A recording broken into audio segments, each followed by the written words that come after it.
Now that everything's calmed down a bit, relatively speaking I mean, I thought it might be a good time to share our progress on the weapon.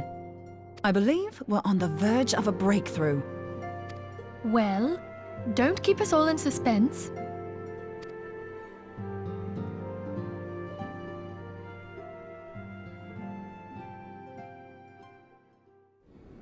Just in case anyone's forgotten, let's start by reviewing what we already know. So, an Ascian is an immortal because its soul doesn't return to the ethereal realm when its host is defeated. Instead, it flees to the place that lies between our world and the void. Therefore, the first step to permanently defeating an Ascian is preventing its soul from making this journey. And if you recall, when we last gathered here, I had verified that white auracite has adequate capacity to entrap the beings, albeit only briefly. Which left the small matter of their extermination. Aye. To unmake an Ascian soul, one must needs smite it with a concentrated burst, or blade, of purest ether. However, we wanted for both the data and the means to forge such a weapon. Short of experimenting on an actual Ascian, you see, there's no way to gauge how much ether its soul is made of. As such, we don't know what etheric density our blade needs to have in order for it to work. So we'll just have to make the densest blade we can and hope for the best.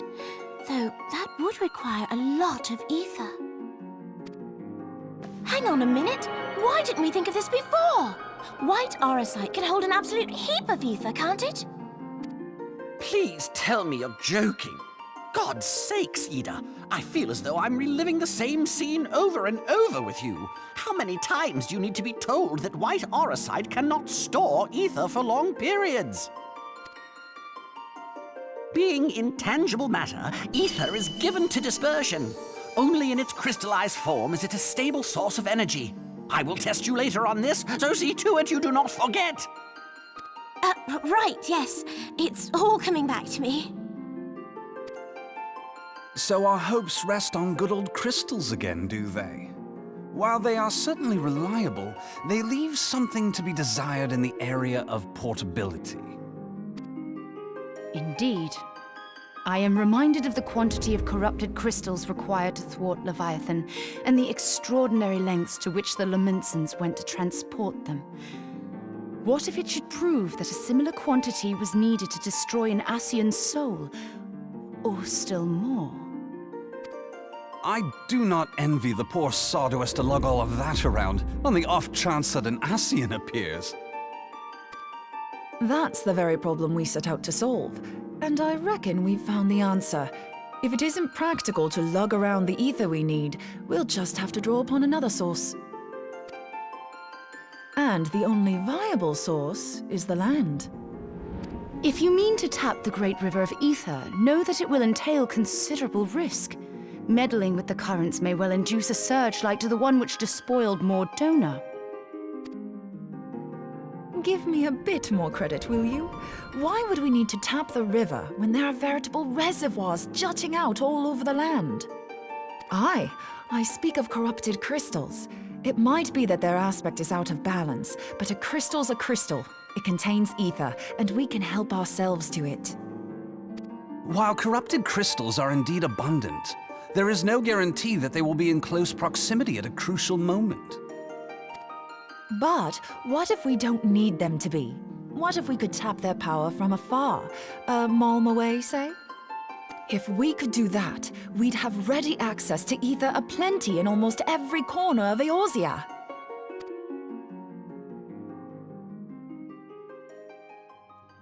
I've yet to put my theories to the proof, but I've got a good feeling about this. If no one has any objections, I'd like to see where this avenue leads. If you think it's worth your while, you have my blessing. But tell us, what are your theories? I, for one, am most eager to understand the process, however vaguely. I thought you might say that, but no one wants to listen to boring old theories all day, do they? I know I don't. So with your permission, I'd like to try something a bit more hands-on. I've already built an etheric siphon especially for this purpose, and I've been meaning to try it out. Thing is, the profusion of corrupted crystals in Mordona makes it something of a high-risk testing ground. If anything goes awry with the siphon, it would be better if it didn't happen within spitting distance of quite so much ether. Ideally, I need an isolated specimen. Does anyone know where I can find one? May I suggest northern Thanalan? There you will find corrupted crystals of middling size, standing a reasonable distance apart.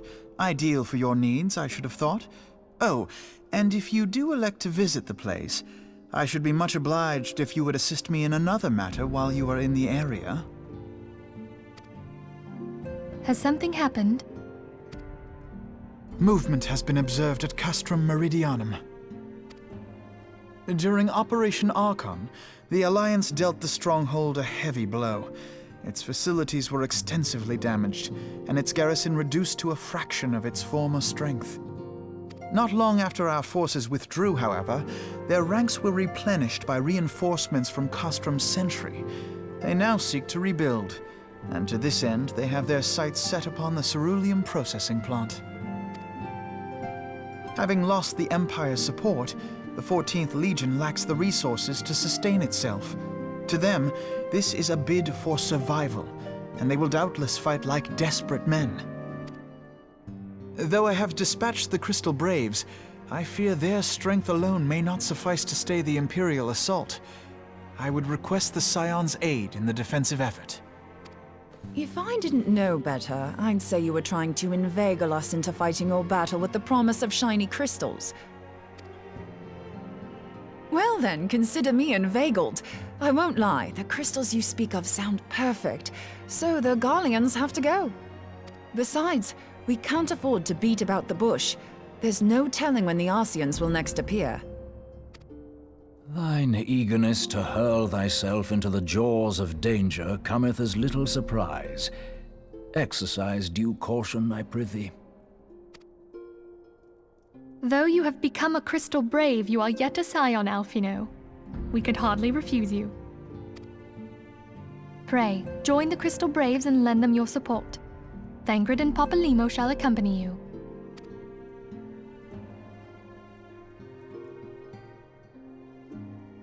Ida and Y'shtola, in the meantime I would have you assist Moenbryda. Scout out the crystal clusters, that the testing may commence as soon as the Garlean threat has been eliminated.